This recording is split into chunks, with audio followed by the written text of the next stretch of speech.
কেমন আছেন আপনারা? এই হচ্ছে বাফেট লঞ্চ মিরপুরের লাইভ কিচেন, মানে হচ্ছে সরাসরি রান্নাঘর, যেটা আর কি একটা ইংলিশে তারা বলে লাইভ কিচেন।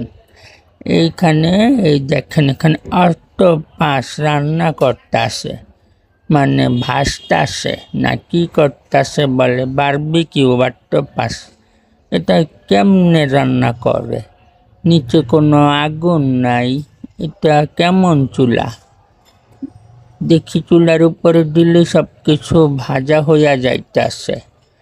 ফার্স্টে যখন অক্টোপাসটা কাটছে তখন কেমন জানি লাগছে, বিচ্ছিরি লাগছে, কিন্তু যখন এই যে ভাজা হইয়া গেল তখন খুব সুন্দরই লাগতেছে। খাইতে মন চাইছে কিন্তু খাবো না, আমি এগুলা খাই না।